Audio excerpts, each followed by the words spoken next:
विवेक देवराय उन्होंने कहा था कि संविधान को बदलने का टाइम आ गया है। ये विवेक ओबराय तो एक मुखौटा है जो उन पर कहलवाया गया, उन्होंने कह दिया। ये सारी प्लानिंग आरएसएस के मुख्यालय से बनकर चलती है, उन्हीं के द्वारा जो ये बात की जाती है, वही इधर उधर से जो बातें उठती हैं वो सारी एक प्लानिंग के तहत उठती हैं। आज उन्होंने ये बात रखी कि हम संविधान को खत्म कर देंगे। अरे तुम संविधान को खत्म करके देखो तो हम सारे देश को तबाही में झोंक देंगे। तुम्हारी औकात नहीं है जो संविधान को खत्म कर दो। आज देश का 85% लोग तुमसे इतना खपा है कि अगर यदि आगे ने एक भी कदम उठाया तो आपको 2024 के चुनाव में खामियाजा भुगतना पड़ेगा सत्ता से बाहर होने के बाद।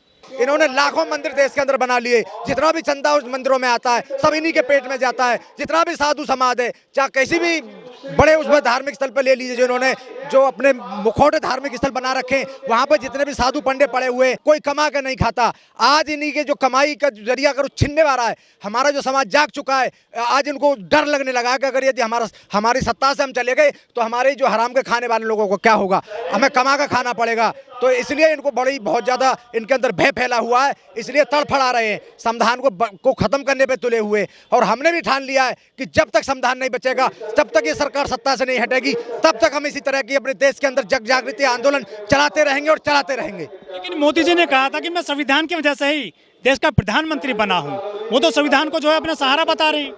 देखिए, इनकी कहनी और करनी में बहुत ज़्यादा फर्क है। ये कहते कुछ और करते कुछ हैं। अगर इनकी कहनी करनी में अंतर नहीं होता तो आज देश तबाह नहीं होता। इन्होंने कहा था मैं 2 करोड़ रोजगार दूंगा, इन्होंने कहा था मैं 15 लाख रुपए खाते में दूंगा, इन्होंने कहा था कि मैं देश के समस्त जातियों के बरादरियों के लिए, सभी के लिए मैं समान रूप से काम करूंगा। आज हमारे अधिकार छिन गए, हमारी शिक्षा छिन गई, हमारे किसानों को तबाह कर दिया, हमारे नौजवानों की पेंशन चली गई, हमारे कितने भी रेलवे के हों, एयरपोर्ट के हों, बीएसएनएल के हों, एमटीएनएल के हों, गेल के हों, सेल के हों, सारे डिपार्टमेंट को इन्होंने नीलाम कर दिया। और उसके बावजूद भी ये कहते मैं देश के लिए समान अंतर काम कर रहा हूँ। इनकी कहनी और कथनी बहुत फर्क है। इन पर विश्वास करने वाला धोखा खाएगा और अपनी तबाही के लिए खुद जिम्मेदार होगा। इनके सत्ता से हटाने तक ये लड़ाई जारी रहेगी। इन पर विश्वास नहीं किया जाएगा, नहीं किया जाएगा। ये नया भारत ऐसा कहती है भाजपा सरकार। ये मनुवादी सोच के लोग हैं, इनको इसी दिन का इंतजार कर रहे थे। आज इन्होंने देश को कहते हैं कि हम आज़ादी का अमृतोत्सव मना रहे हैं। तो ये आज जो आज़ादी 75 साल पहले जो हमको आज़ादी मिली थी, ये उसको आज़ादी नहीं मानते। ये इस 2014 में जो 19 में जो इनकी सरकार आई है, ये उसको आज़ादी मानते हैं। ये उसी का प्रचार करते हैं, ये अपने मंचों से उसी बात को कहते हैं। आज इनके आज़ादी का मतलब और सारी देश की आज़ादी का मतलब अलग अलग हो चुका है। आज जब इन्होंने इस तरह की बातें सामने रखी तो हमारा समाज सारी जातियों के लोग, SC ST के लोग जाग चुके हैं और इनके झांसे में अब नहीं आएंगे। 2024 के चुनाव में ये सत्ता से बाहर हो रहे हैं और इनको कोई भी अब वोट देने वाला नहीं है। अब तक तो हमारा जो जाटव समाज बड़ी संविधान बचाने के लिए बड़ी उत्साह के साथ अपने संविधान को बचाने की लड़ाई लड़ रहा था।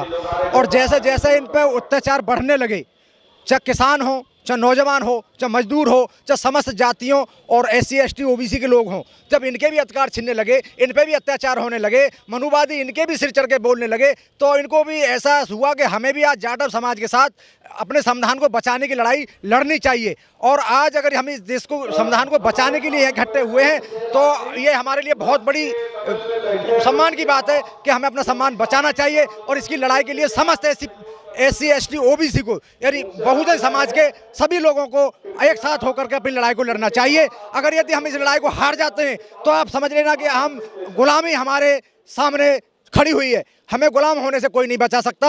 ये मनुवादी सोच के लोग हैं, बड़ी खतरनाक सोच के लोग हैं। इन्होंने कभी भी हमें सम्मान नहीं दिया, कभी भी इन्होंने हमें अधिकार नहीं दिए, कभी इन्होंने हमें रोजगार नहीं दिया। आज ये सत्ता में आ गए हैं धोखे से, गलती से हमारे लोगों को बहका के, डरा के, गुमराह करके, अंधविश्वास, पाखंडी बना के अगर ये सत्ता में आ गए हैं तो इसका लिए पूरी तरह से हमारे ऊपर हावी हो गए हैं और इनको गलतफहमी हो चुकी है, हम संविधान को खत्म कर लेंगे। तो ऐसा इनके दिमाग में ये बात आई है, तो इसको हम निकाल के ही दम लेंगे और अपने संविधान को बचाने की लड़ाई अंत तक, मरते दम तक लड़ते रहेंगे। संविधान को क्या दिक्कत है देश में? सब कुछ तो चंगासी चल रहा है, मोदी जी ऐसा कहते हैं। देखिए, सब कुछ संध्या से चल रहा है, उन लोगों को संध्या से चल रहा है जिन्होंने हमेशा हराम का खाया, कभी कमा का नहीं खाया। लेकिन बीजेपी का नारा है सबका साथ, सबका विकास, सबका विश्वास। भाजपा ने एक दलित को जो है राष्ट्रपति बनाया, अब एक आदिवासी महिला को भी राष्ट्रपति बना दिया है। कितना अच्छा काम कर रहे हैं वो SC ST के लिए। अगर दलित ही बनाना था तो किसी चमार को बना के देख लेते।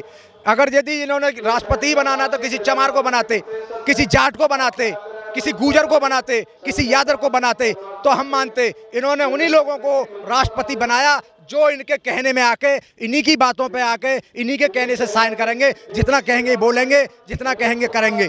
इसी लोगों को इन्होंने बनाया और हमको ये संदेश देने की कोशिश की कि हमारी मनु व्यवस्था में आप सत्ता के किसी भी शिखर पर पहुंच जाइए, लेकिन हमारी मनु व्यवस्था में आज वही हो, चौथे पायदान पर हो, हमारे चरणों की धूल हो। हम आपको इतना ही सम्मान देंगे जितना हम पहले कहते आए थे। तो चौथे पायदान पे भी नहीं हो, आप तो अति शूद्र हो, देखिए अति पिछड़े। ये बिल्कुल सत्य है आपकी बात कि हम छूत हो आप तो। हम इनकी मनुवादी व्यवस्था से हम बिल्कुल अलग हैं। हम मनुवादी व्यवस्था से कभी भी शामिल रहे नहीं। मनुवादी व्यवस्था में शामिल है तो ओबीसी वर्ग के लोग शूद्र श्रेणी में आते हैं, और अगर यदि SC ST के लोग जो आते हैं वो अछूत श्रेणी में आते हैं। वो हम इनकी जो इन्होंने हिंदूवादी व्यवस्था बना रखी है, ब्राह्मणवादी व्यवस्था बना रखी है, उसमें हमारा कहीं स्थान नहीं है। इसलिए हमारे पास खोने को कुछ नहीं है, पाने के लिए हमारे सब कुछ है। हम लड़े हैं और लड़ते रहेंगे अपने अधिकारों के लिए। इन्होंने एक राष्ट्रपति को मंदिर में लेकर झाड़ू लगवाई थी, तो इन्होंने ये दिखाने की कोशिश की थी कि एक राष्ट्रपति को मंदिर में नहीं जाने दिया था। इन्होंने ये दिखाने की कोशिश की थी कि हमारी मनुवादी व्यवस्था में आप वहीं हो जहां हम आपको चाहते हैं और जहां थे वहीं रहोगे। मोदी जी खुद ओबीसी हैं।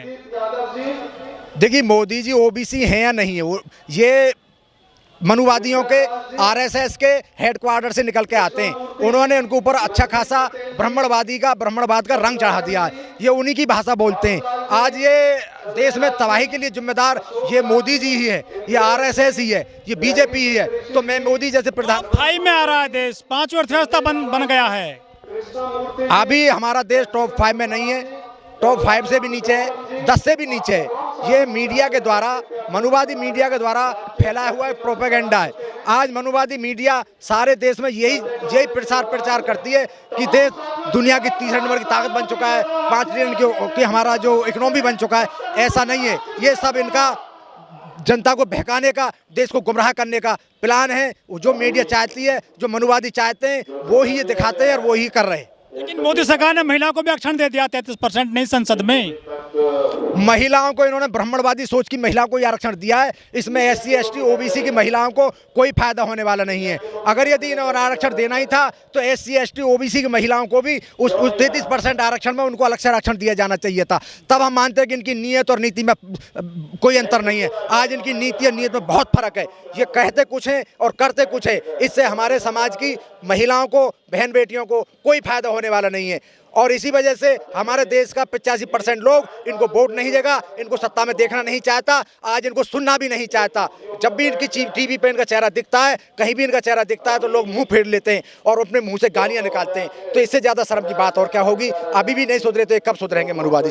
देखिए मंदिर में लाखों करोड़ों अरबों रुपए को जो चंदा आएगा, वहाँ पे जो मनुवादी सोच के लोग, ब्राह्मणवादी जिन्होंने कभी कमा कर नहीं खाया, वही वहाँ पर सुख सुविधा भोगेंगे। उन्होंने ही वहाँ पे लंबी चौड़ी प्रॉपर्टी खरीदने के बाद वहाँ पे अपनी लंबी चौड़ी कोठी और फार्म हाउस बना लिए, वही वहाँ सत्ता को सुख भोगेंगे। और अंधविश्वासी लोग, जो मूर्ख लोग हैं, वो वहाँ जाके उनके दर्शन क्या करेंगे, पाखंडियों का, वहाँ जाके उनको चाहवा देंगे, उस पर सुख भोगेंगे, मजे लेंगे। मिलना क्या है देश की जनता को? मंदिर से क्या आपको शिक्षा मिल रही है?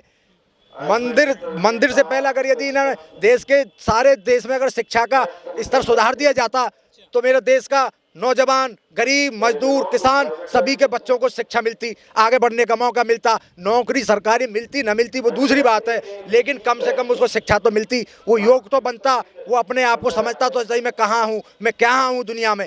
तो उसे तब तक ये अपने नीति में सुधार नहीं करेंगे, शिक्षा में सुधार नहीं करेंगे, तब तक मंदिर का हमारे लिए कोई मायने नहीं है।